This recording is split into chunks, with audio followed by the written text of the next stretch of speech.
Dubai दुनिया के सबसे अमीर देशों में इसका नाम आता है। यहाँ के लोगों के पास पैसा भी बहुत है।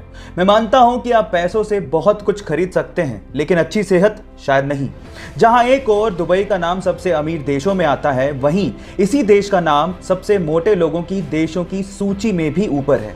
और इसी प्रॉब्लम को दूर करने के लिए वहाँ की गवर्नमेंट ने अपने मोटे सिटीजन्स के लिए एक स्कीम निकाली है।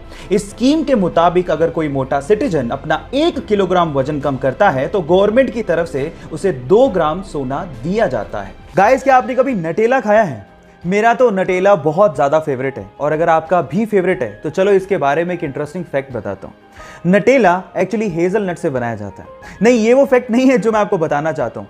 फैक्ट ये है कि हेजलनट पूरी ही दुनिया में जितना प्रोड्यूस किया जाता है उसका 25%, जी हाँ 25% अकेला नटेला कंपनी ही कंज्यूम कर लेती है।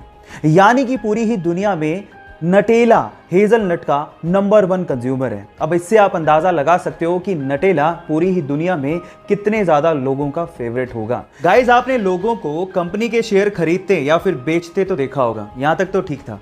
लेकिन सन 2008 में माइक मैरिल नामक एक बंदे ने खुद ही को 1 लाख शेयर्स में डिवाइड किया और फिर उसे लोगों को $1 में बेचना शुरू कर दिया। मतलब यह है कि उसने खुद ही को बेच डाला। अब इसके बाद इसका मतलब क्या है, जरा उसको समझ लें। इसका मतलब यह है कि अगर आपने उस बंदे के शेयर्स खरीदे तो आप उसके लाइफ के डिसीजंस को कंट्रोल कर सकते हो और उन्हें चेंज भी कर सकते हो। कितना अजीब सा फैक्ट है। मतलब यह है कि आप जो उसे कहोगे वो वही करेगा। यह दुनिया का पहला पब्लिकली ट्रेडेड मैन है। गाइस, आप लोगों ने लायन, टाइगर, इन सब स्पीसीज के बारे में तो सुना होगा, लेकिन क्या आपने कभी लाइगर के बारे में सुना है? Liger, LIGER। अब आप लोग कहोगे कि ये क्या है? डोंट वरी, मैं आपको बताता हूं। जब एक मेल लोयन और एक फीमेल टाइगर आपस में क्रॉस ब्रीडिंग करते हैं तो उससे जो ब्रीड पैदा होती है उसे लाइगर कहते हैं।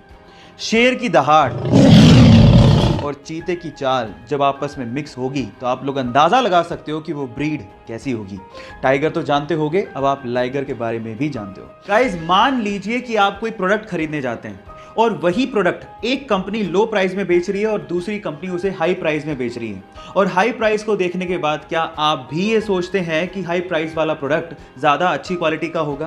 क्योंकि सर्वे के हिसाब से ऐसा पता लगा है कि बहुत सारे कस्टमर्स क्वालिटी और प्राइस को एक्चुअली कंपेयर करते हैं। ज़्यादा हाई प्राइस होगा तो इसका मतलब क्वालिटी अच्छी होगी, लेकिन एक्चुअली ये एक मिसकंसेप्शन है। ऐसा बिल्कुल भी सच नहीं है। और सिर्फ इसी वजह से, जी हाँ, सिर्फ इसी वजह से बहुत सारे प्रोडक्ट अंडररेटेड ही रह जाते हैं। सो अपना ये मिसकंसेप्शन ठीक करिए कि क्वालिटी और प्राइस एक दूसरे से रिलेट करते हैं। ऐसा कुछ भी नहीं है। आपको लोअर प्राइस में भी अच्छी क्वालिटी का प्रोडक्ट मिल सकता है।